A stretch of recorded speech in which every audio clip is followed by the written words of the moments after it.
So the hard power of management is the hiring. It is the promotion process. It's literally money, more or less, like money and status and title and stuff.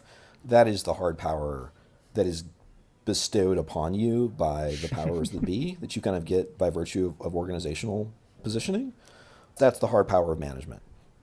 The soft power of being an IC is general, especially in engineering IC, is knowledge. Is you know where the bodies are buried. You have the context on the system. You know why things are the way they are. You kind of know what needs to be done. I think to the extent that I had like a superpower, I have the ability, and this is not just unique to me, a lot of senior ICs do this, you can see around corners, kind of what's coming and what's going to happen as the result of things.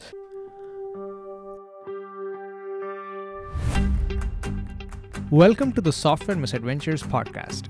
We are your hosts, Ronak and Guan. As engineers, we are interested in not just the technologies, but the people and the stories behind them. So on this show, we try to scratch our own itch by sitting down with engineers, founders, and investors to chat about their path, lessons they have learned, and of course, the misadventures along the way. Hi everyone, it's Guang here.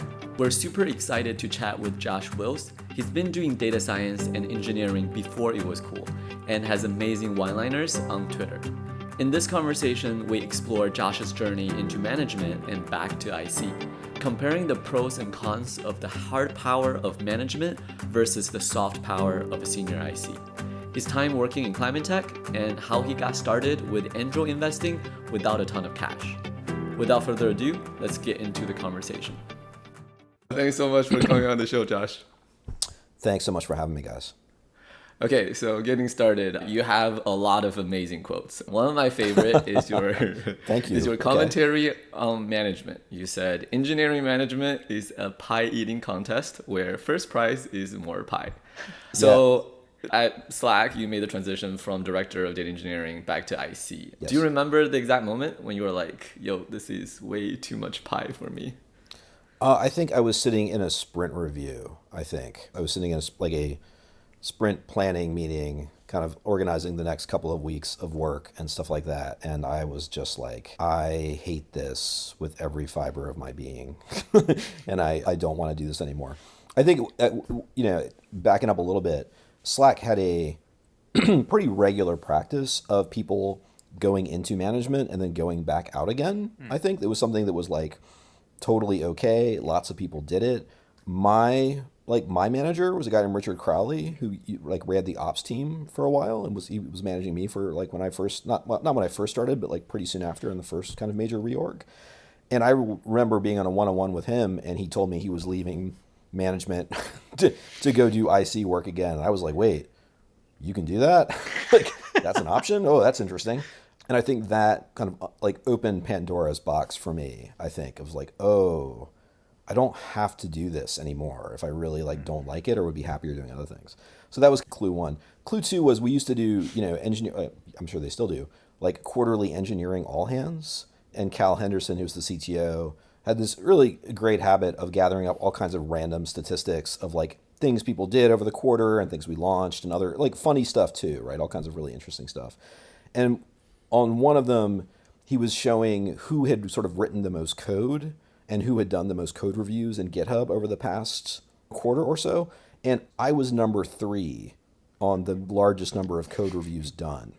I was when you were still the director. When right? I was still the director. I was number 3 on this list. And it was kind of like, I think you couldn't actually see like where the next director was. Like they were so much further down the list compared to, it was a time when like Slack had a few hundred engineers and like I was number 3 and I was like, well, that's probably not great.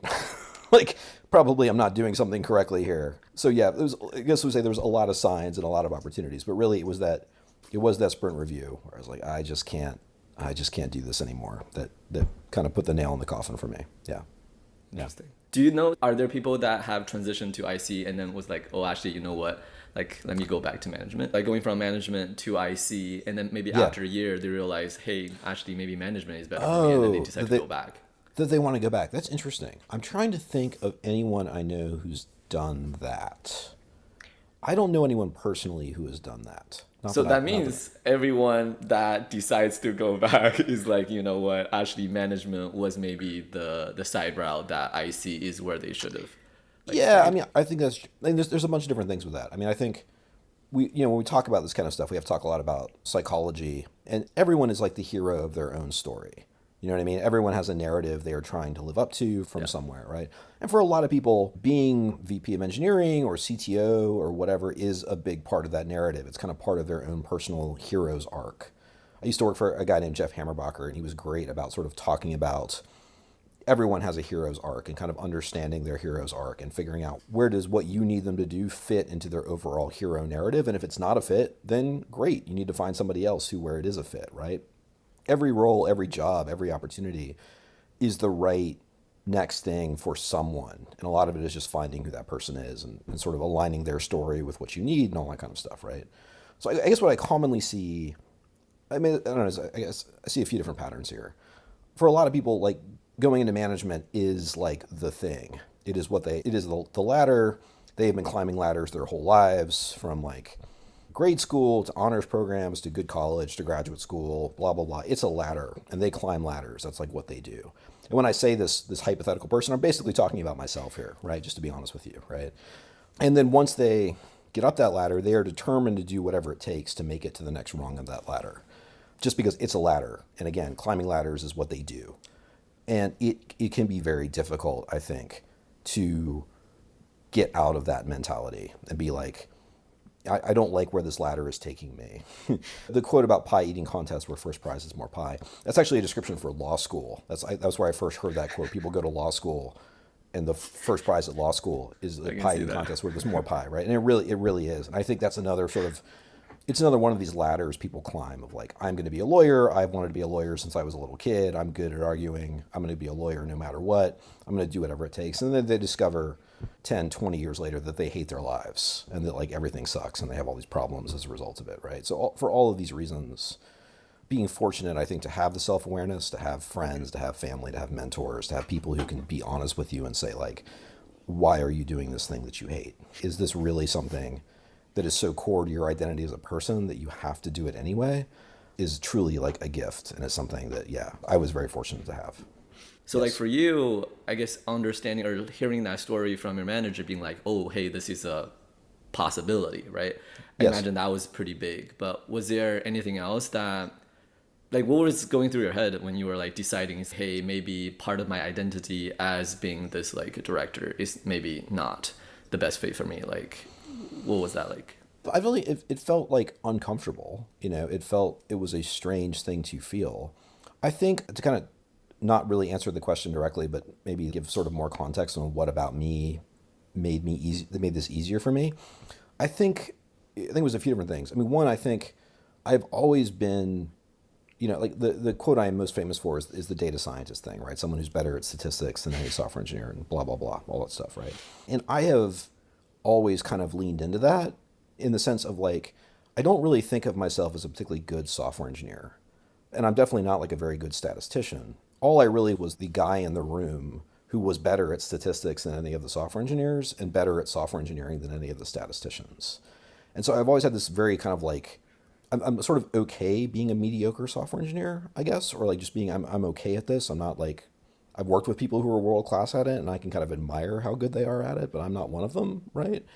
And I think that kind of mentality or sort of sense of identity that was not rooted in what my title is or how many people work for me or any of these other kind of ladder centric external status validation things that make your parents happy or blah, blah, blah. Kind of, again, put me in a position to not really sweat this stuff so much. Just to be honest with you, not really have to worry about these things as much as someone else. So much so that I really was in a position to just kind of focus very directly on waking up every day. Am I happy doing this? Am I enjoying my life? Or am I super unhappy? Am I gaining weight? Am I drinking too much? Am I like kind of miserable all the time? Gee, what could this be? Like, what could be going on here, right? And yeah, that's sort of part of why, it's hard, man. It's hard. I think, you see this, letting go of this is not easy to do.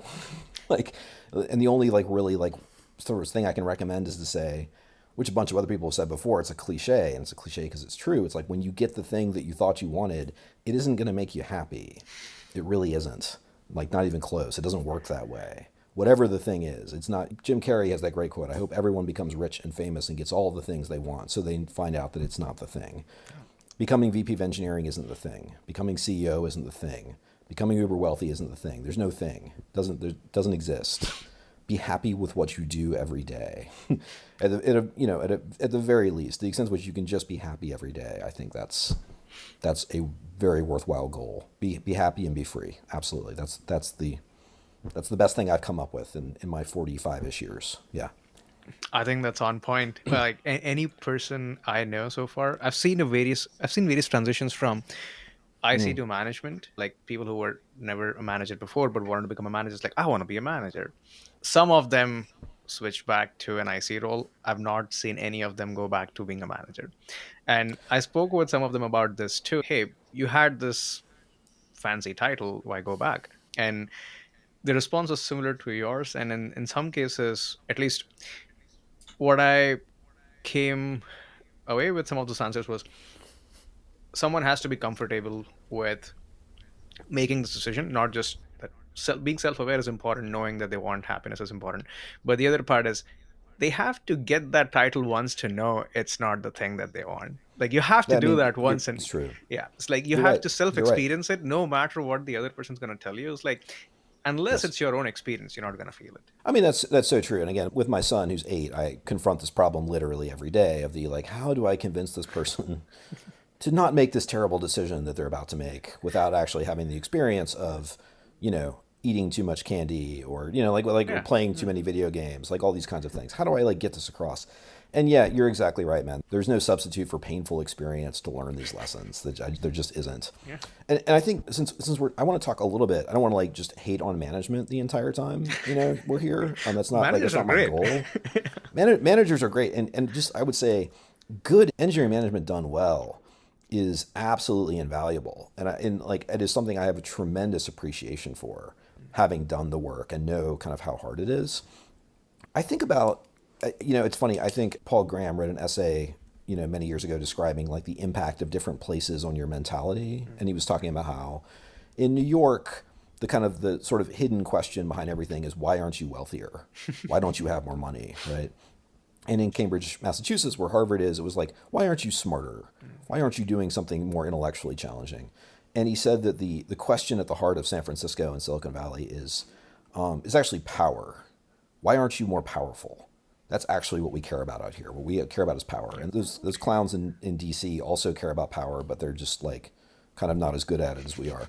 Real power is the ability to reshape how things are done and like change the way people live and the way people work and stuff like that. That's real power, and that is the power of technology. Engineering management comes with sort of a set of institutionally derived sources of power. And the most important of those by far is hiring. Hiring is everything. Hiring is the most important job. Again, I'm going to quote Jeff Hammerbacher again. I could just do that sort of throughout the interview. Jeff told me when I started managing people at Cloudera that management comes down to if you hire the right people and you motivate them properly, like you align, again, their hero's narrative with what you need done, you can do everything else wrong and you will still be a successful manager. And I like to think that I was sort of the living embodiment of that principle. I did those two things right and literally everything else wrong. And yet I was still kind of okay, basically, in managing, right? The impact you can have on the culture, on people's lives, people's careers, like all this kind of stuff is just so, so huge because of hiring. Hiring is just everything. It's the most important thing by far. And I loved hiring. I did. Like hiring was by far my favorite part of the job. I loved meeting people. I loved learning about their stories. I loved figuring out how those stories intersected with like where we were at and what we needed and stuff. I found that tremendously satisfying, just a tremendous source of joy for me. And I still feel a, sense of responsibility and care. I like literally was talking to like a woman yesterday who worked for me at Slack. I was talking to her like literally yesterday about some problems she's having at her new job and her new place as a much, much more senior engineer than she was when I first started working with her. And we're like talking through, okay, this is the situation. Like, what do we need to do here? What are the questions to ask? All that kind of stuff. And I love that stuff. I love those relationships. Relationships are everything around this stuff too. It really is. Like the workforce is a very tiny village and you run into the same people all the time and like it's all this kind of stuff, right? Yeah. The relationships are everything. It's again a cliche thing to say, but it's a phenomenal opportunity to create and forge great relationships with people that you love and care for much, much longer than even the few years you work together. Yeah, it's fantastic. I'm grateful for that experience. So engineering management definitely has this human aspect to it where you need to match your needs to their hero's arc, for example. You mentioned some managers are really amazing. Apart Yeah. from being good at hiring, what are some of the other qualities do you think that make some managers great versus others? I mean, emotional intelligence, without a doubt. And like one of the reasons I think Stanford has been so successful at producing so many, phenomenal entrepreneurs and technologists and leaders and stuff has been they have a course there that I think it's got a proper name, but everyone just calls it touchy feely. It's sort of a course on emotional intelligence. It's like the slang term for it is touchy feely. Okay. There's a course for that grad students go through or undergrad students go It's through? a course for I believe it is graduate students go through. Oh, okay. Graduate students go through. Yeah, we'd Or look at up least it up. look it up, actually. It is an option. It is the secret sauce, I think, of a lot of different folks who you've seen being very successful, who've come from Stanford graduate programs. It's touchy-feely. It's like focusing on that emotional intelligence aspect. Just the ability to read people, the ability to like think through how the things you say impact them emotionally and stuff like that. Be able to deliver bad news in a kind and caring way. All of these kinds of skills. I joke that every sufficiently high-paid position in any organization is a therapist, basically. Like for kind of all, like the CEO is a therapist, VP of engineering. These are all fundamentally therapy jobs, right? And I think the VP of engineering at Slack when I was there was Michael Lopp, who writes under the, would we say pseudonym or nom de plume or whatever we would call it, like Rands in Repose is his blog and stuff. And he is just by far one of the most emotionally intelligent human beings I've ever come across in my life. And I think one thing, I guess, another sort of thing I commonly see, Rands came up through engineering management through QA, through managing quality assurance teams. Like that was came up through QA and stuff. And you say, wow, it's actually not surprising at all to me that the most successful engineering managers and leaders come up managing one of the hardest teams in a company to manage and sort of grow and understand it's a relatively low status profession, at least it was for a long time in a lot of fields, right? So being able to be successful and thrive in that context and like help humans flourish and stuff and grow in the way they want to in that context is like a forge that makes you into a great engineering leader, that takes kind of the raw material of your emotional intelligence, all these kind of things, and really like lets you demonstrate like what you are truly capable of in a way that I think other people who know this stuff and know what to look for. So whenever I see people kind of in these career situations where they have to choose between managing like a low status team or a high status team, I generally recommend, if I think they have the capability to do it, going for the low status team, because it will challenge you and make you grow that much more than it's. Every engineering team has its set of problems. If you talk to any engineering team at Slack, they would tell you why their team had the hardest problems at Slack. Either executive leadership isn't paying any attention to you, or executive leadership is paying way too much attention to you. Way too much attention to you, right? There's no happy place. Like there really isn't. Everyone has their own set of problems. Everyone thinks their problems are the worst. Of course, all of them are wrong. Obviously, data engineering is the hardest by far. We all know that. Amen. Amen. Biased sample size here, but in a way that I appreciate. But nonetheless, yeah, that's just the name of the game. Yeah. So for EQ, right, that's something that I think for a lot of us engineers kind of struggle a bit with. Super hard. Other than the hard, course, yeah. how do you think it's something that you can get better over time, and like how do you get better at it? I do think some people are naturally good at it. Perfectly honest with you, like I think of my own therapist, like a guy I worked with for like on the order of 13 years. He was just literally just the most empathetic person I like ever encountered in my life, and he sort of oozed empathy. I don't really know how else to describe it. They do studies, like I don't know, they're like where studies where basically they ask people to look at a picture of just someone's eyes, like just their eyes, and figure out how they're feeling. And there are people who score kind of off the charts on this kind of stuff. They can just look at someone's eyes and tell you if they're happy, or they scared, or they upset, or they trying to hide something, like all this kind of stuff, like these micro expressions. I think I tried that and it did not. I did not. It didn't go okay. Got it. Yeah. Exactly. So I do think there is a certain like innate ability or something or whatever, some aspect of your experience that kind of leads you this way. I do think courses like Touchy-Feely are designed to bring out this capacity, just in the same way you can teach someone to be better at public speaking. Some people are, again, just naturally for any number of reasons better at public speaking, but anyone can improve at these things. And especially like kind of in that middle curve, right? When you're like hanging out in the middle, there's a lot of like really low hanging fruit, a lot of easy slope. You can just go pretty quickly by like making a conscious effort to get better at the stuff, even if you don't have the inborn knack for reading people and stuff like that. Yeah. And then going a little bit back on the hiring. So I'm a bit surprised to hear that it's your favorite, because like the managers I've had, right, usually they kind of dread just looking at the calendars of all the screens that they have to do. So I love that you mentioned the relationships, right, which is super true. And that's sort of you carry throughout your career, not just at that job.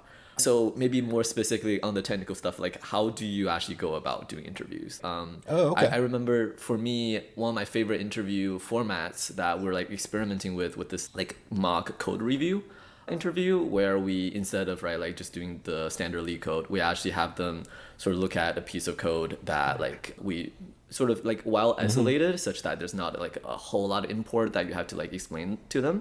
But then you have them go through, maybe you like implement some like very simple like mistakes, right? And then just kind of be like, just go through it and then tell me like, right, like do it as if you were just doing a normal pull request. Code review or something. Yeah, exactly. And then just like precisely. write your comments and tell me, Yeah, I have done those sort of style of interviews and stuff before, and I like them a lot. I find them like very effective. I think I've talked about this at least, I feel like I've talked about this at least somewhere before, although I don't know, I haven't done it publicly. We did at Slack, we did coding exercises, like we did like a take home kind of thing, which was the style at the time. I don't actually know how people interview anymore. I haven't like worked in a while, and I've not done a proper job interview in like even longer than that. At the time, it was something that I felt like we could kind of get away with, I think, because we were Slack. You know, we could like say, oh, here you have to do this take home to come talk to us and stuff. And some people were so excited to work there. I think it's a harder sell for like, especially when you're trying to hire people who have kids and stuff like if you gave me a take home now and was like, hey, Josh, do this take home before you, I'd be like, not so much. No, thank you. But in any case, yeah, so we gave a take-home coding exercise. I think it's okay. I don't think they use it anymore. At least, God, I hope Slack doesn't use it anymore. I developed it off of the Enron email data set.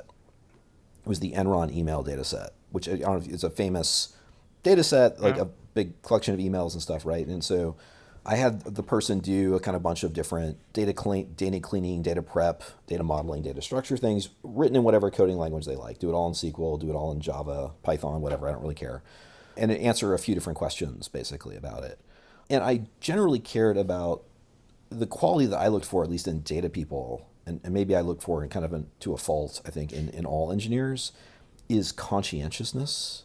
Conscientiousness. In the way that you are mindful of the fact that even though this is a coding exercise, it's a throw off for the interview, I am going to be reading this.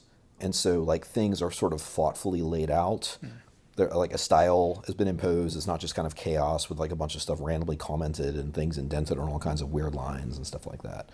That was really the like behavioral attribute that I looked for and stuff like that in data people, was this sort of sense of conscientiousness. I've been just like stupid fortunate. So many folks I've worked with have gone on to do like great things. It's just, anyway. Like that attention, I guess, to detail, and also sort of the empathy of having someone who's reading this like actually knows what's going on. Like, did you like find that like kind of translating well into like when they're actually working together, they're like being a lot just like better teammates instead of just being really trying to focus on getting their stuff done without really getting their stuff done? That's a great point. And I feel like the answer would have been yes if I'd been a good enough manager or a good enough leader to allow that to happen. Because I think what happens too often, and on small teams, like I think the core data team I managed for a while was like 4 people. And it took us, we had a super hard time hiring for any number of reasons. So I got to meet a lot of people. The problem was that if you're doing data stuff, the surface area that you have to cover is essentially the entire company. And so like if your data team is roughly the size of like more or less 1% of the company, you just don't have anywhere near enough capacity to have people really working together and stuff. What I would say is that like even as I spread all of these my data engineers out kind of among the company, people really liked working with them, and they formed good relationships with the growth team, the platform team, the infrastructure teams, and like all this kind of stuff. So I think it did contribute in that way. But again, I just like as I look back on things I regret and mistakes I made, really just not focusing the entire team on like one sort of problem domain. Like just to say like, look, everybody, listen, I know we got platform problems. I know we got customer success problems. I know we got infrastructure problems. But look, growth is the most important thing right now. Growth is the most important thing in the company. We are all going to do growth. Everything we're going to do for growth. And I feel bad that I have to say no to literally everyone else at the company right now who needs data for things. But this is the most important thing. This is what we're going to do to the exclusion of all else. And I didn't do that. I was too busy trying to make everybody happy. And of course, in doing so, I made no one happy in the process. Again, a very classic, very normal, very predictable, early engineering manager's mistake. Yeah. In our email exchanges, you mentioned something about the hard power of management versus like the soft power of a senior IC. Of an IC. Yeah. Yeah. Can you tell us more about that? Yeah, for sure. So the hard power of management is the hiring. It is the promotion process. It's literally money, more or less, like money and status and title and stuff.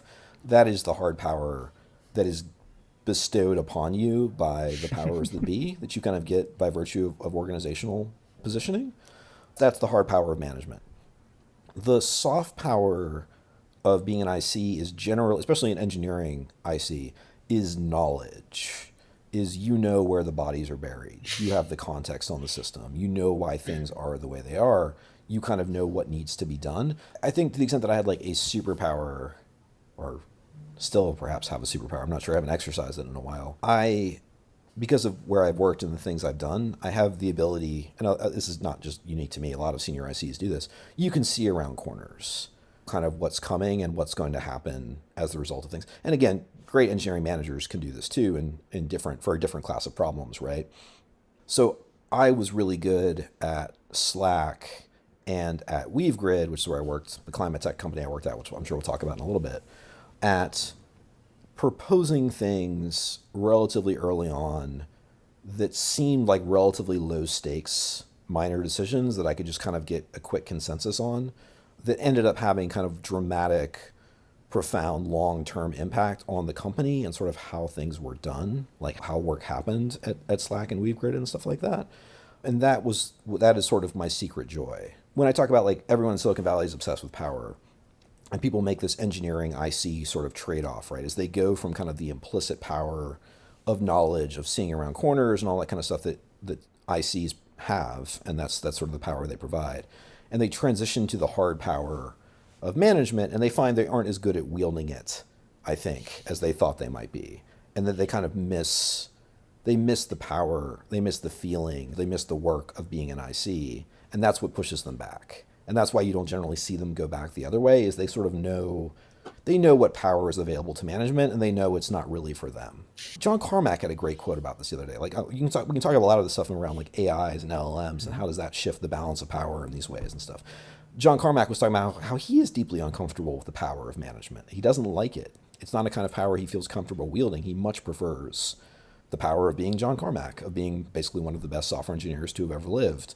And that's the kind of thing he likes to wield. And that's the sort of place that provides him the most satisfaction, most agency, most sense of mastery, all the good things, all the things that, again, contribute to happiness and thriving and all that good stuff. Yeah.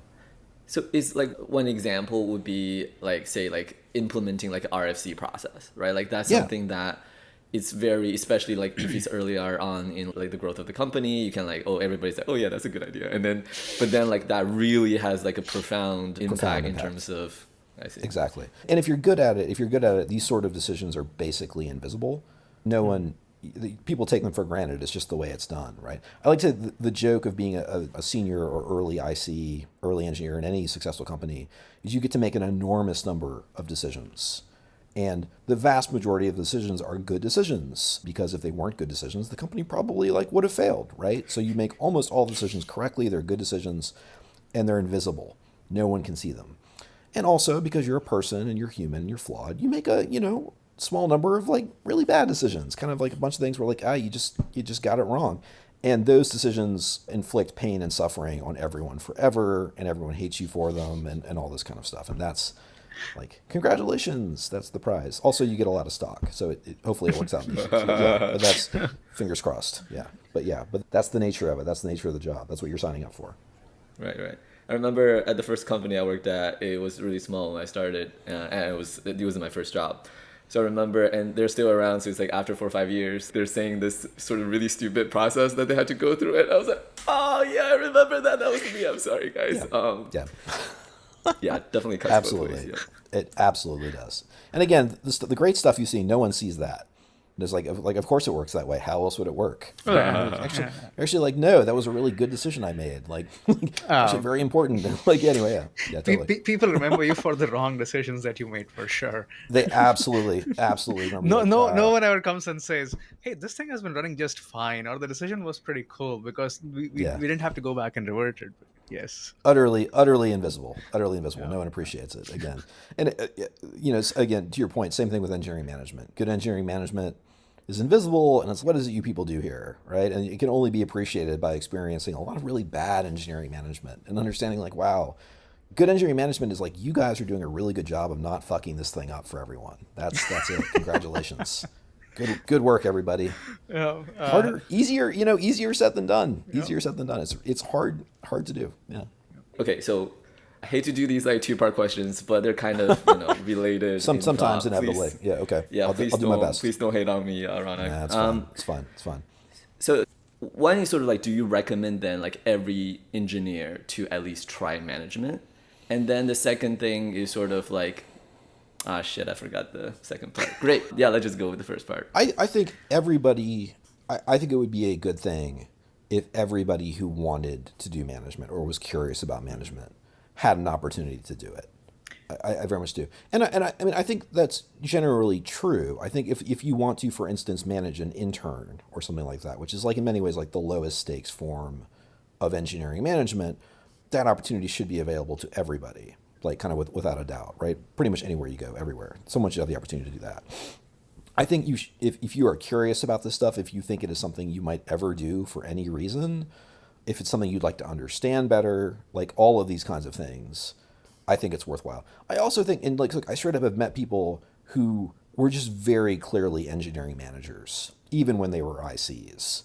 They could not help themselves. They were obviously engineering managers. They had engineering manager written kind of all over them in everything they did and how they approached problems and how they did things. It was just unambiguously clear they were going to be an engineering manager and potentially a very good one someday. Yes. Did they know that at the time? Because I feel like, right, for engineers, a lot of time the skill set is pretty different, right? Like, for example, like EQ, right? Yes. Like, it's not as highly, okay, I'm getting so. No, what do you guys think? You're right. I think, again, if they do have the EQ level, it's kind of a cliche to say they can generally clearly tell that they have a higher EQ than the people around them.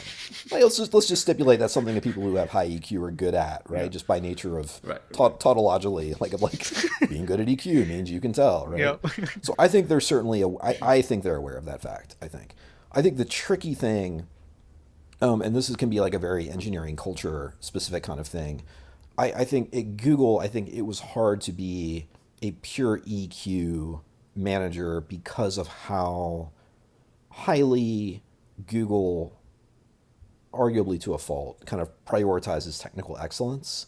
And I've used the term like technical pyrotechnics, which is kind of a redundant sort of phrase, but you need some sort of level of like pretty serious technical credibility as an engineering IC to progress up the engineering ladder at Google, just because of like all those senior ICs we talked about who were like, again, are there because of their technical prowess, need to respect your opinions, need to like be willing to listen to you and stuff. And so you need some like pretty serious technical cred under your belt in order to do that. And I think that is often, the hard thing for those people to sort of keep in mind is to say, look, yes, you were good at this. Like, yes, you have the knack for it. Yes, you will very clearly be doing this. This is destined for you, right? For better or worse, because again, it's not an easy job carrying other people's emotional burdens and all these kind of things. It's not like it's not an easy thing to do, even for a high EQ person. But you should be sure to build yourself up as technically as you can, because that will provide a foundation for you that will pay off your entire career, without a doubt. Anyway, and that can be tricky, because again, their inclination is that way. They start taking on more engineering management-y work, especially if, say, hypothetically speaking, they're not working for a super high EQ engineering manager, and that's not good. That's you're really handicapping yourself when you do that sort of thing. You're holding yourself back. Yeah. Anyway, everyone's got a different set of challenges, right? This is just the set of things I've seen in my life and times. Yeah. I just want to add one thing to what Guang was asking. So, like, there's a huge Yeah. overlap between what an engineering manager does and what a senior IC does. I think there are, Is there? in my experience, yes. It's Like, not. That's not actually. That's not actually necessarily true. That not is very much necessarily. a. Depends on the That's team, a. I would say.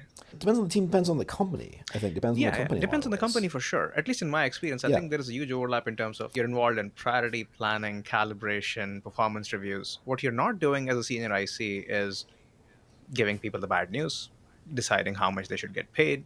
Yeah, pretty much that, I would say. Yeah. That's a good I'm with question. I Josh mean, on this one. Sorry, go ahead, Josh. I'd say it very much depends on the company. I think like, but I love you. But like you've been at LinkedIn for like 6.5 years. And I think being at LinkedIn for a long time has certainly colored your way to think that the way LinkedIn does certain things is Yeah, the yeah, way. yeah. No, for I mean, sure. and Yeah. that's not true. Yeah, I have only one It's- perspective, which I agree with. Yeah. at some places, yes, that is very much the case. At other places, nah, Not so much. not so to know. much. Not so Good much. to I know. think at Slack, engineering management was not generally involved in like technical architecture decisions in any kind of meaningful way. It was Yeah. not really. It was not their. It was not their purview. It really was the very much the senior ICs and the council of senior ICs purview in a lot of ways. And I would say the senior ICs were less involved in like the promotion process and like that kind of stuff and the planning process. I see. Companies have different cultures. Yeah. A lot of, Google very engineering driven, like again to a fault. Slack was much more product driven. Like really it was product driven, product kind of coordinating design, engineering together. And in those kinds of cultures, I think engineering management is sort of more important because since product is really Yeah, sort of that's right. driving Yeah. things forward, right? It's like that becomes a much more important relationship. So I mean, it really is. Yeah, it depends on the And company. That's Yeah. it depends on, and a big part of it for you is like, what kind of engineering manager are you? The more technical engineering manager, or are you the more again high EQ, politically astute, all of this kind of stuff? Again, these are real things. These are valuable skills. And a lot of it is about finding the right company, not just the right role, but like the right company where your particular approach to these problems will be appreciated, will be valued, all that kind of stuff. Yeah. Yeah, that's true. Yeah.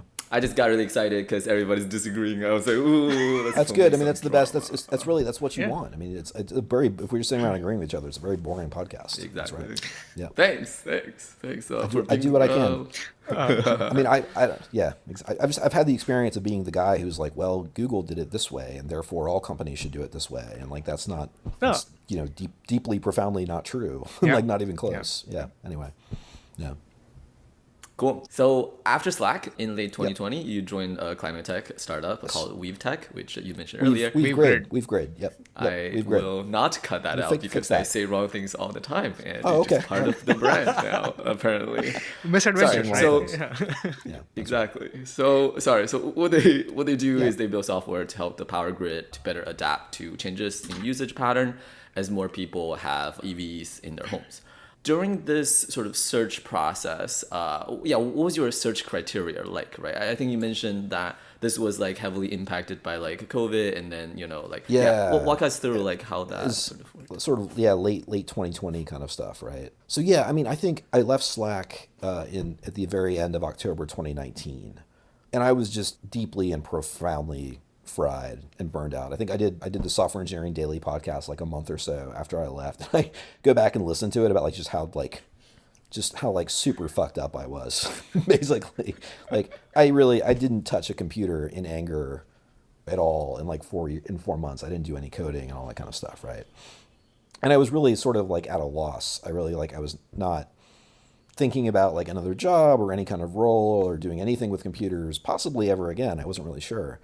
And then, COVID happened. And when COVID happened, my friend DJ Patel has done a bunch of cool stuff. He used to be the chief data scientist at LinkedIn. He used to be the deputy CTO of the United States. He's a venture capitalist now, great guy. Kind of gave me a call and he was like, hey, we're helping out the state of California with like pandemic response stuff. We're working with these epidemiologists at Hopkins and the State Department of Public Health. And they could use like some help basically kind of running these like, they've gone from running like little toy epidemiology models for fun, or for like their students in like epidemiology 101 to running them for like the governor of California and like the president of the United States. And they're under a little bit of stress and they could use some help. So can you come help them? And so I did. So I did that for a few months. And it was the kind of thing where like my head state was such that the only thing that could get me back programming and engineering. Essentially, these are just gigantic data pipelines, right? To be honest with you, right? It was a global pandemic emergency type situation, and so fortunately, unfortunately, one came along, and I was like, I started doing it again, and it was a profoundly great experience for me. I loved working on it, and it was all the things. It was like, let's scale this stuff up. Let's identify the performance bottlenecks. Let's like fix them. Let's break them down. Let's run stuff as fast as we can under high pressure deadlines. And y'all, I loved it. It was the best working experience of my life. I think it was like one of the reasons I really like startups, and have primarily done startups for the last decade or so after Google, is I just feel a tremendous sense of joy when working with people who are all aligned towards the same goal in a very clear way. Like really, before the big company, inevitable politics and difference of opinions and visions and all this kind of stuff inevitably creeps up. There are these moments early on when everyone is rowing in the same direction. And again, you can find pockets of these things at anywhere at any stage, but it's just tremendously satisfying. And that stuff for me, that sort of March 2020 thing was amazing because it was cool to work government, academia, industry, like everybody was very briefly, because God love America, very briefly, rowing in the same direction. We were all aligned on what needed to be done. And that was really powerful. And it was a very special experience. We get together for like a little reunion, like the sort of general crew of people who do stuff like about once a year or so. And it's just, that's so cool. It's the happiest day of the year for me by a wide margin, right? So wow. Two things. I mean, the mission, without a doubt, obviously the mission, the impact was profound and tremendous. The other thing was like, it was really nice to just be free of like Jira meetings, really of any kind. You know, I was doing this as a volunteer. It's like if they wanted me to go to a meeting and I didn't want to go, I just wouldn't go. What are they going to do? Fire me? It's fine, right? Like actually get shit done. Just get shit done. Yeah. Just that was it. That was the whole thing, right? And so anyway, that experience very much influenced what I was looking for next, I think. That and I think, you know, again, 2020, like Jesus fucking Christ, like fuck that year. But September 2020, I don't know if y'all remember, like in the Bay Area, there was the day where the sun didn't rise. Mm-hmm. The sky was orange. It was scary. Scary ass day, right? That was terrible. I remember like my son, again, who's like, you know, he would have been 4 at the time, like wakes me up at 7 and he's like, he has a, you know, light in his room that goes off when it's time to wake up, or at least, you know, he did when he was a little kid. And he said, Daddy, it's 7, but the sun's not out yet. And I was like, what? And then like you look at the sky and it's like basically like hell, more or less, like it's like descended upon you, right? So all these kinds of things, right? I had been feeling for a while, for a number of years, as I think a lot of people have felt, that I should be doing something to help fight the good fight, like against climate change, as in whatever way I could, in whatever way I could meaningfully do that. And that really drove it home for me. It was like, I want to, you know, I suspect this will be a formative memory for my son when he is older. And when he asks me when he's like 20 or something, Dad, what were you doing, you know, when the sky turned orange? I wanted to have a good answer for him. So it was really those kind of things. I was looking for something very small where I would have the same kind of freedom to execute and just crank that I had during the COVID stuff. Because I'd never been at something truly like that small before. And I was looking for something in the climate space. I was also, I mean, for better or worse, I'm an investor. Like I am a VC in a hoodie. Like I've been fortunate to work at Cloudera went public, Slack went public. Google is still around and kicking and doing okay as far as I can tell. Well, I don't know about okay. Still, minus the last 2 weeks, but yes. Yeah, that's it. Yeah, they've just, God, I love them so much and they're just so hapless. It just kills me. Anyway, I've done okay, basically, as like an investor at like picking companies and stuff like that. I do angel investing now and stuff. And so I invested in a lot of data tech startups, DBT most famously, but MotherDuck, Materialize, Tabular, bunch of different AI things. Like I do a lot of angel investing. And I, in spite of myself trying to be cool and like, look at me, I'm in my hoodie and I'm an engineer and all that kind of stuff. I am in many ways like an investor. And I look at opportunities as an investor. And so I wanted to find something that was a real business. So tiny team where I could execute, hitting the mission, and was a real business that I felt like would actually do some good in sort of the climate fight. And WeaveGrid checked all those boxes for me. It was only 10 people.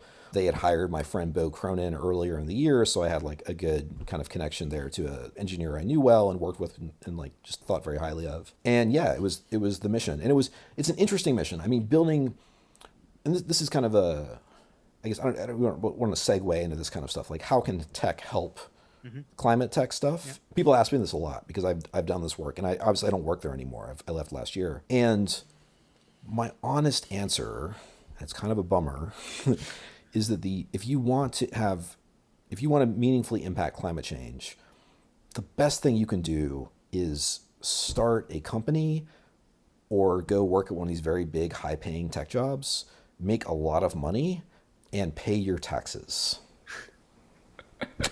It's a bummer. I know no one's going to write a folk song about you for doing this kind of thing, but that is honestly the best way to help. We have a lot of really smart people working on the climate problem. I say, having done the climate work for 2 years, I am grateful. I'm so much more optimistic, I guess, about climate change and our ability to handle it than I was when I started doing this stuff back in 2020, because there are so many good, smart, decent, mission-oriented people like working on this kind of problem.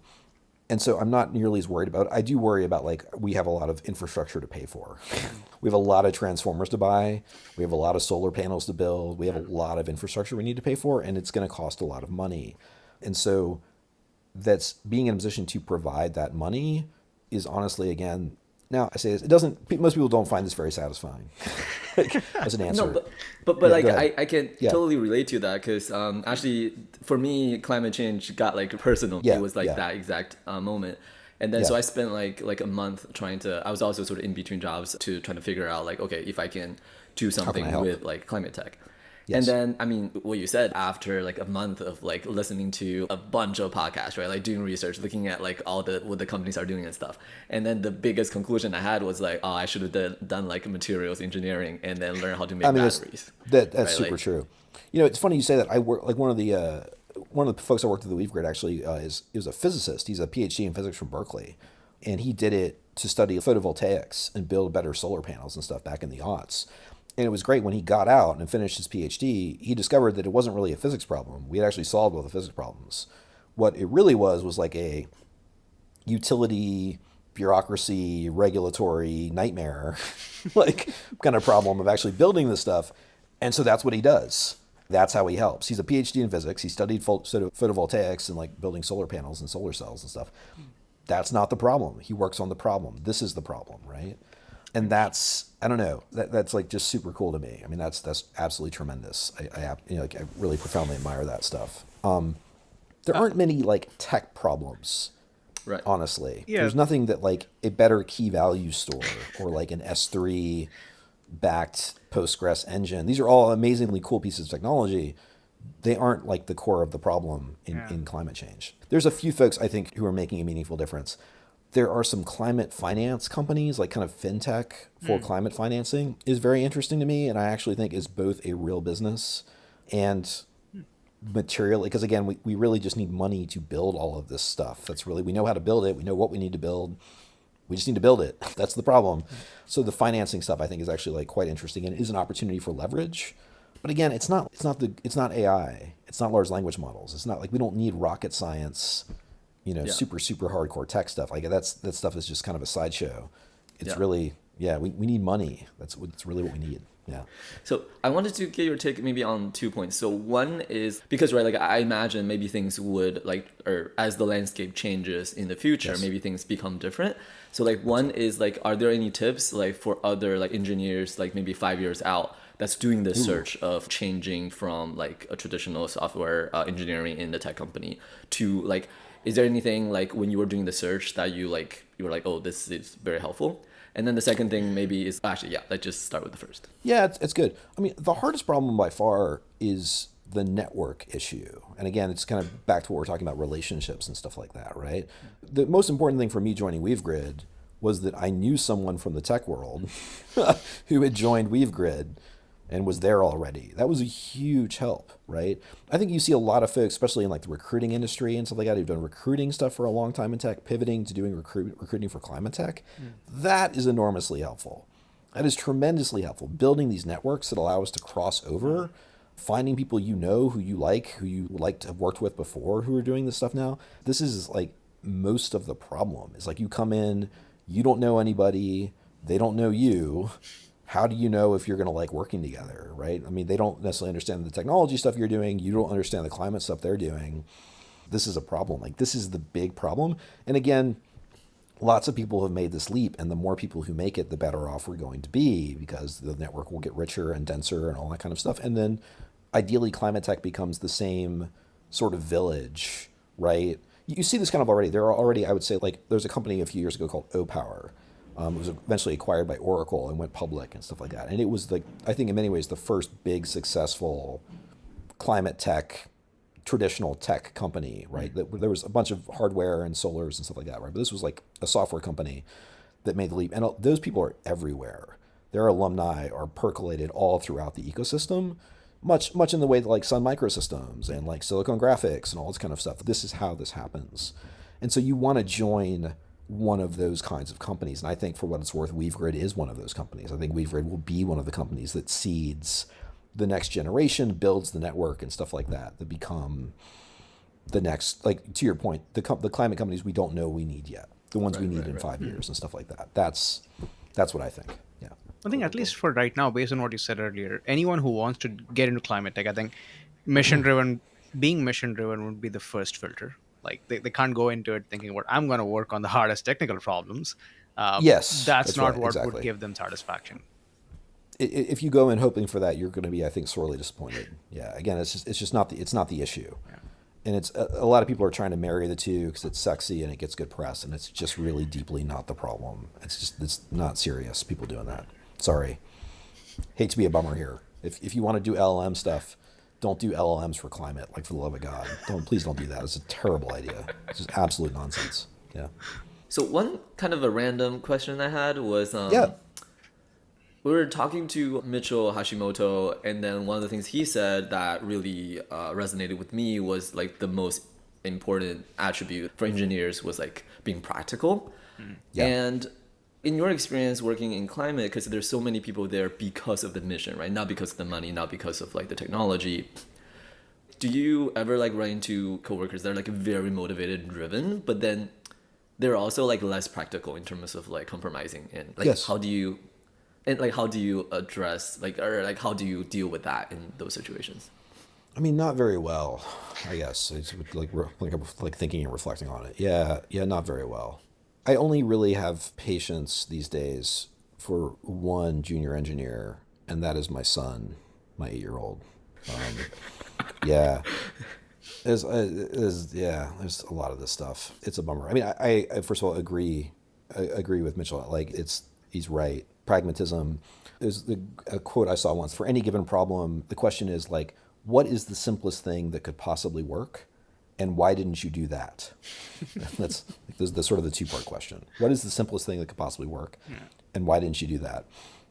And I try to be empathetic because I was once that junior engineer who was, again, really, it was very important to me to, like, impress everyone with how smart I was and all this kind of stuff, and, like, look at all this cool shit I can do and look how awesome I am and stuff. And getting over that has been, like, the work of the last 20 years or so, like, more or less. I wish I had higher EQ here, guys. I really do. I wish I was better at this kind of stuff. I do. I just sit and I just sort of seethe. But yeah, I don't know. Yeah, you're self-aware. I think that's pretty good EQ. It's good EQ, but I need to get over the fury, more or less. Again, people who are better at this than I am can, like, get past the blind rage, and, like, we're best at judging the faults in others that we see in ourselves, right? Like, and so this is a fault I am all too familiar with, and have a super hard time because it just reminds me of all of the terrible decisions I have made and the pain and suffering I've inflicted and stuff like that, and it's a tough one for me, man. It's a tough one. Again, why it's good to have that hiring power. Like, you can screen for that. It was like, I think I in my Enron email database, I remember I got a few submissions where, like, someone used, like, Neo4j, like a graph database to solve it. And I was like, yeah, nope, absolutely not. Next. Like, under no circumstances. Like, this is instant red flag for me. Not for anything, when I was interviewing insight data science people, I would often see a lot of really nutso technical architecture. Let me use every single thing that I possibly could to rebuild Uber on top of Kafka or whatever. And I was just like, no, absolutely not. Thank you, next.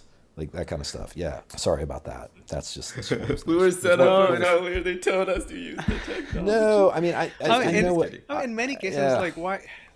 Anyway, Yeah. your mention of Kafka reminded me of some other discussion we were recently having at work, and it's like, just use MySQL until it doesn't work. Just use MySQL.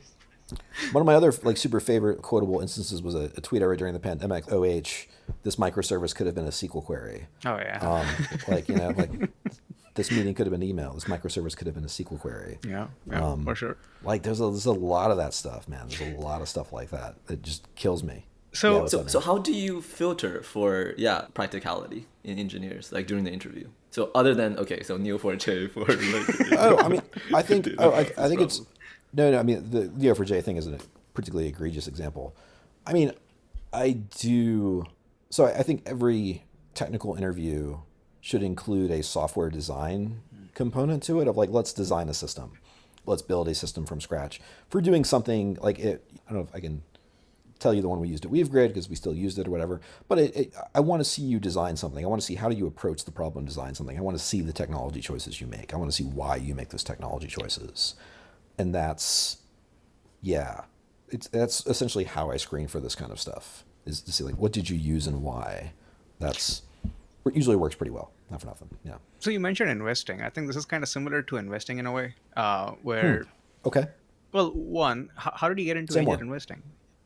Okay, that was a hard pivot. I know. It is. No. I see you, Ronak. No. The reason I'm asking that is, one, I wanted context on how you get into it because I'm interested. I don't have a lot of money, but I'm interested. The second thing, having a lot of money helps, but it's not a I need a few more years and maybe a few more startups which actually go public, which may happen. Let's see. Jokes apart, but like the reason I brought it up is, in a way, when you're hiring doing the interview, you're looking for good engineering skills. You want to know the person knows what they're talking about. Being practical is another aspect of it. Yes. You're also seeing, can you actually work with that person or not? Or do you lose your patience too quickly? Angel investing, like once you invest, for example, and I don't have any practical experience with it, but from what I've heard from many other folks who have done it, again, other podcasts, well, in a way, that's kind of a working relationship too. Like, do you want to get on a call with that person on a Saturday morning if they're running into problems? And you would only do that if you actually like them. That's true. Kind of similar to hiring, so that's why I asked the question. That is similar. I mean, there's I think a lot of things that go into angel investing that are different than normal working relationship stuff. I think I mean, I guess obviously like far fewer people do that kind of thing, right? I'm thinking of like qualities of an engineer that make them not great angel investors in general. There are some like phenomenally good angel investors who are engineers, but maybe not as many as you might think. The hardest one, I think, or I guess the most common kind of failure pattern I've seen as engineering manager or engineers wanting to become angel investors is they are too skeptical. Engineers, especially good ones, are generally too pessimistic. Yes. Pessimism is a desirable trait in a very senior engineer. You want people who are thinking about what are all the things that can possibly go wrong. Yes. Absolutely. These are good people to work with. They are desirable coworkers. They are not good angel investors because most startups are going to fail. They are. If you come in with the attitude of like, well, let's like pick this thing apart and see all the ways it can fail. Yeah, there's going to be like a million of them. There isn't like a shortage of ways for the startup to fail. It's probably going to happen. You have to kind of reverse your mindset and your orientation to be what would have to happen for this thing to be massively successful, for this to be like $1 billion plus company, this to be a very valuable, very big deal, transformative company. What would have to happen? And can I foresee a remotely plausible path for that to happen? So that's like, that's a big shift. It's a very different kind of way of thinking. It's just the positive dual of the very sort of negative characteristics. So you have to like shift your mentality in that way. That's a hard thing. I got into angel investing because I did, quote, like due diligence. That's what venture capitalists call it. Due diligence is just like, hey, you engineer or whatever person, talk to the founder of this company, hear about what they're building, and tell me what you think about it. Is this something you would buy? Yeah. How much would you pay for it? Is this a real problem for you? All these kinds of things, right? And generally you do this for free. This is not like when people run into problems getting an angel investing, their first thing is like, why should I do a bunch of free labor? Basically, like, why should I like do all this free labor to help these venture capitalists make lots and lots of money? This is a fair question. They are going to make lots of money. You're not investing. You're not going to make any money.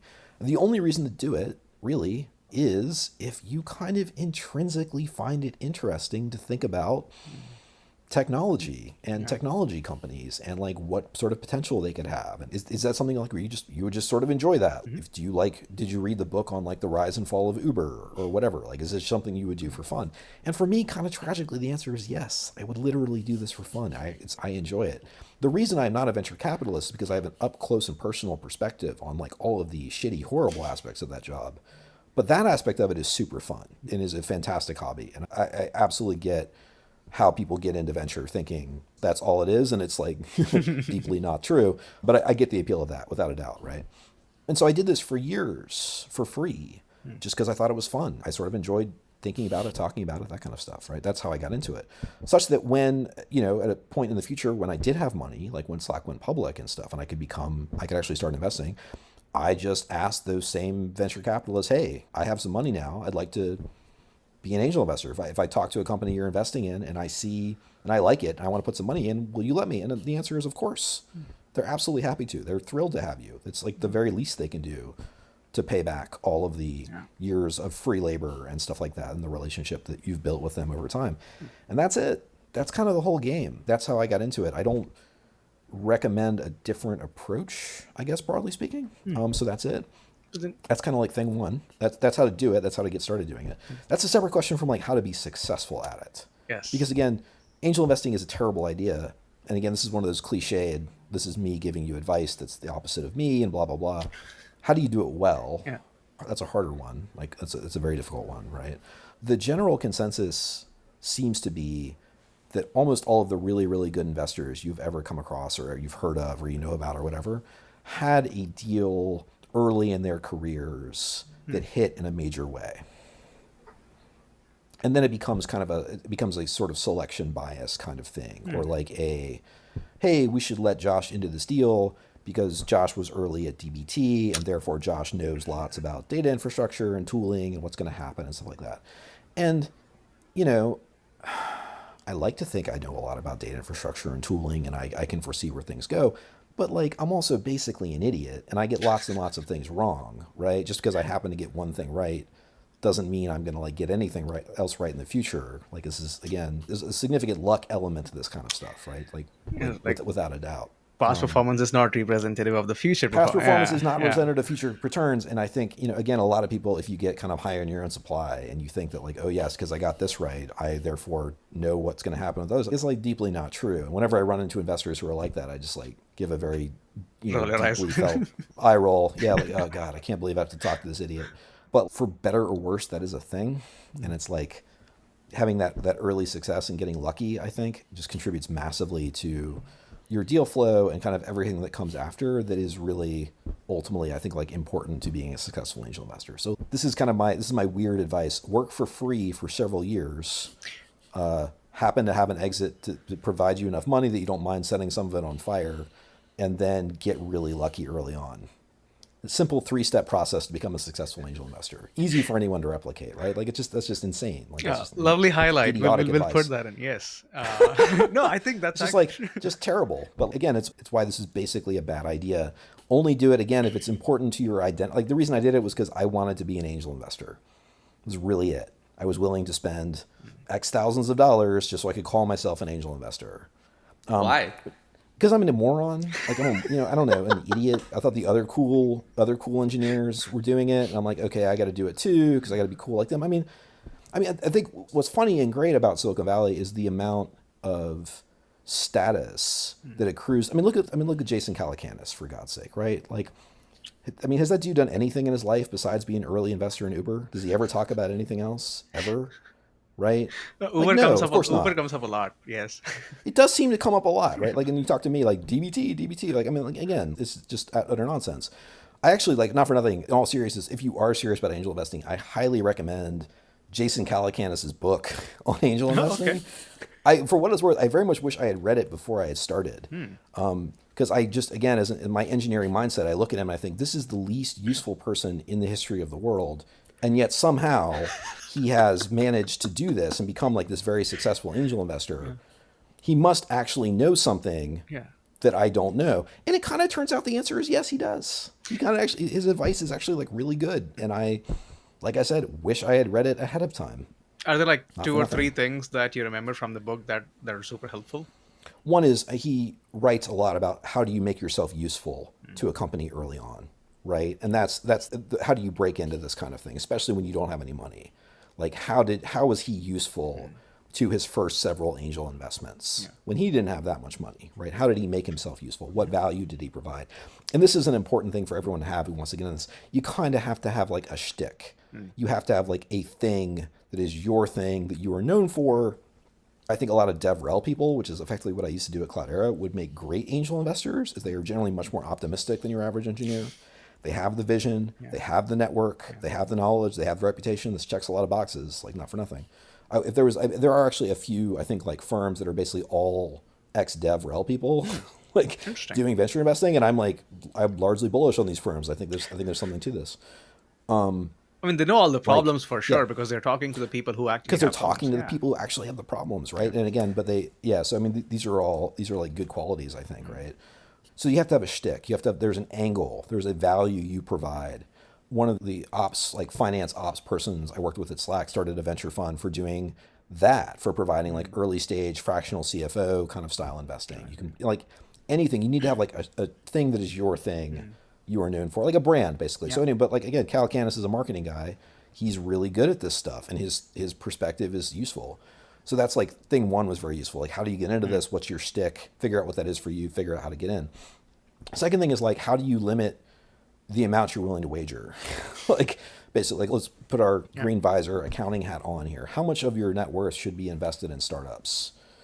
Well, it kind of depends on what you're trying to do, like how much you have to burn, all that kind of stuff. But he has like a good disciplined perspective on this stuff as well that I was, again, super useful to me, because like, y'all, 2021 was a hell of a drug. Like everyone was investing in everything. It was going crazy. Everyone Deals was a flying successful every which investor, way. yeah. Everyone was successful. So we were all geniuses. Didn't matter what you invested in. It was going up, right?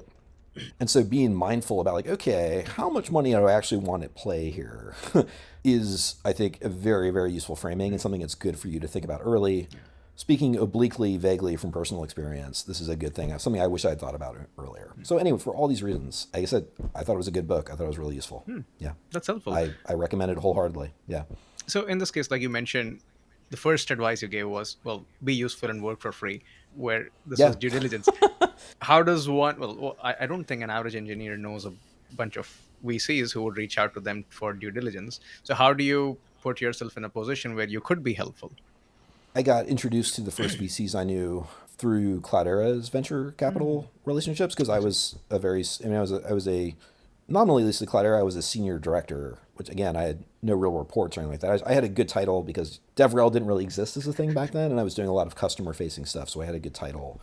And so You're very humble, by the way. Just saying.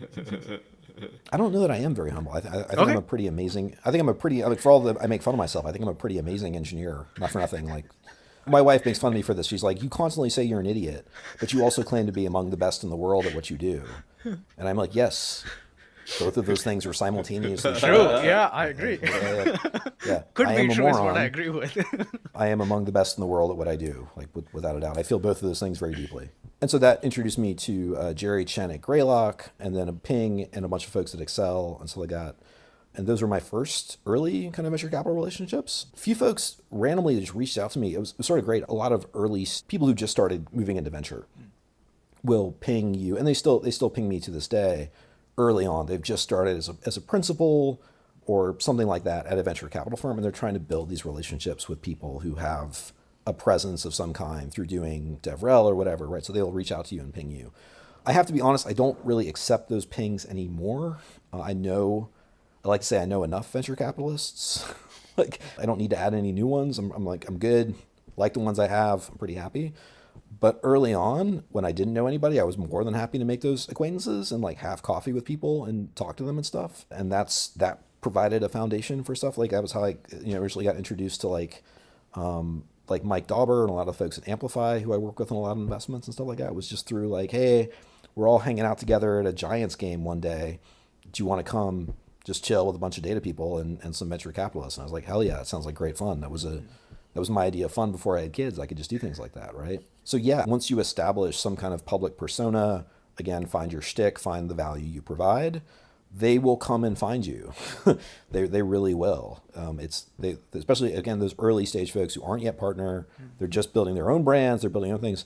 Like some of those folks early on have turned into like phenomenal investors who are very successful, and I'm just grateful that I've gotten to know them for like so many years. Especially it's like, getting to know somebody before they're a big deal, right, is super huge and super important. And when someone takes a chance on you before you're anyone, before anyone cares who you are, it feels much the same way. It's like, yeah, it's a great thing. Yeah. Quick question on being like sort of having your own shtick. Like, Yeah. say in your case, right, like part of that is like your engineering like experience with the data infrastructure and stuff like that. Do you feel compelled then, like as your like, I think your LinkedIn title is what, like gainfully unemployed data person? Do you feel like, oh yeah, I need to be spending like how many hours like a week like working on like engineering problems such that I like don't lose touch with sort of what's going on with the Yeah, I mean, that's a good question. I mean, I do. So I work and have worked for the last couple of years on the DBT adapter for DuckDB. And so to the extent that I have like a shtick online these days that's baked in, this is the data scientist stuff, but it's a lot of DuckDB stuff. So DuckDB, very cool, embedded OLAP database. It's another thing that I sort of like cottoned on to early, where I was like, this is very cool. This could be a big deal. I think this is a very neat, interesting piece of technology that could be very useful for people. And so I am now sort of known for doing that stuff. And I guess it's kind of like bringing this back around to like what we were saying earlier about like working with junior engineers and like cultivating taste and a sort of sense of simplicity and stuff like that. I do generally find that hard and interesting engineering problems find me kind of no matter what I do. People want to do new and interesting things with DBT.db. A lot of my portfolio companies ping me when they say, Josh, we've got this, we're working on this problem, and we're sort of starting to suspect that we're going to need to build like a custom database or something like that to solve it. And I'm like, great, let's just talk you down from that cliff. Like, let's just hop on a call. Like, we'll work through that, and we'll figure out like why Postgres is actually the right answer for you, right? They find me. I don't feel the need to go seek them out, I guess, for what it's worth. Despite me, again, not really doing anything, they still seem to find me okay. I'm very fortunate, I guess. Is that fortunate? I'm supposing this is a good thing, right? This is okay. Yeah, doesn't really bother me. Yeah. Okay, so on the angel investing topic, last question there. Yeah. What do you look for when you decide to invest in a company? Like, I'm sure you're saying no to a lot of them too, but what are some of the signals you're looking for when you say yes? Oh, I mean, so there's a few basic things. I need one of two things to be true as kind of a prerequisite to have the conversation. One is that this is a person I know very well and have worked with before, and I would back them if they were doing like a cupcake shop. Like, I don't really care. Like, anything they want to do, even if I don't understand it, even if I don't agree with it, it kind of doesn't matter. I know them. They're really smart. They'll figure it out. Either even if I think the idea is bad. What happens if like you find a really good team or a team you know well, and you think they're awesome, and they're working on something where you're like, this is a terrible idea and no one should do this? Either you're wrong and they're right, and that's a very good thing, or they're super smart and they'll figure it out pretty quickly and pivot to work on something useful. And so I've run into this problem a few different times where like really like the team, but didn't invest in the idea because I thought it was a bad idea. And inevitably either I am wrong or they figure it out and they go on to be massively successful. And so that's kind of thing one. Thing two is if it's got to be kind of pretty specific to data tooling or something LLM-y, AI-y, where I feel like I know something or I have like some information advantage. The bummer of like on my LinkedIn profile, I don't advertise myself as an angel investor because I still get spam from people who like, oh, I saw you're an angel investor, or I listened to this podcast and stuff like that, right? And that's another reason not to do things like this, right? Because Thank you for saying yes again.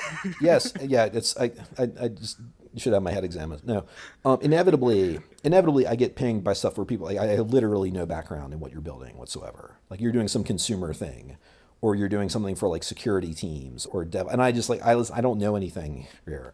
I have no special information advantage that makes me any different. And if I don't feel like I know something, if I cannot delude myself into thinking that I understand a market well, I just don't invest in it. I just put it all in total market index funds and bonds the way every other sane, rational person does, right? Like, that's much simpler. So yeah, either person I like have a strong relationship with doing something that doesn't matter, or it's something where I feel like my expertise gives me some insight or perspective on the market, how the buyer thinks. And then at that point, it's fairly easy. It's basically like, would I buy this? If I was running a data team at company X, right? Would I purchase this? Would I pay money for this? And if the answer is yes, then you invest. And if the answer is no, you don't. And that's fine. And then, I mean, again, I think if I could just put a call out there, if I had a nickel for every time some engineers have pinged me with an idea for some kind of cost saving thing for data teams, please don't do that. Like, it's just, those ideas are just so bad. And I know you say to yourself, well, if we could just save the teams 10% of their time, think of all the money we would make, think of all the value we'd create. And I'm like, just no one cares about that. It doesn't matter. Don't do that. Do things that make people money. Yeah.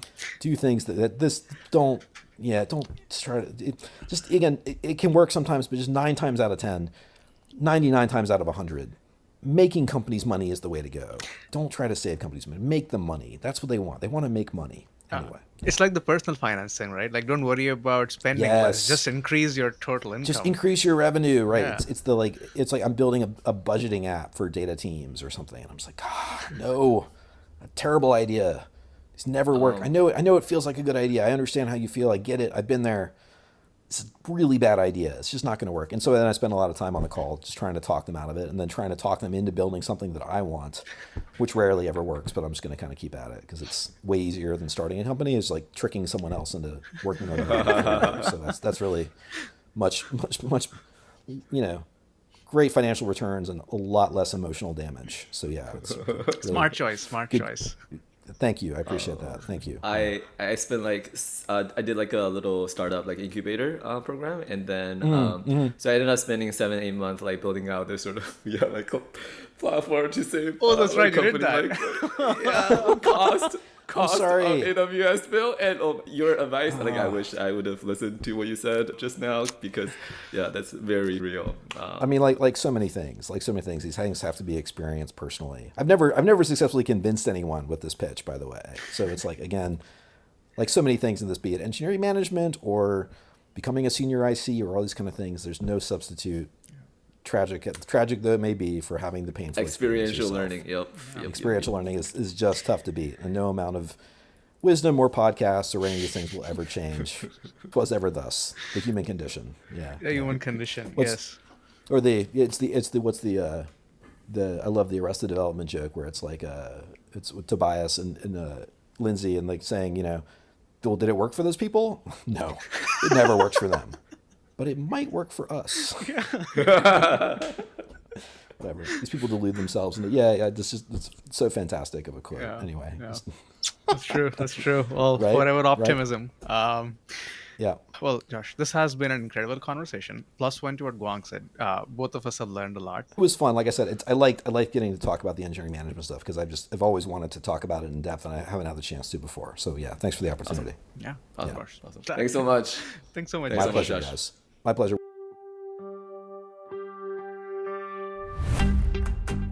Hey, thank you so much for listening to the show. You can subscribe wherever you get your podcasts and learn more about us at softwaremisadventures.com. You can also write to us at hello@softwaremisadventures.com. We would love to hear from you. Until next time, take care.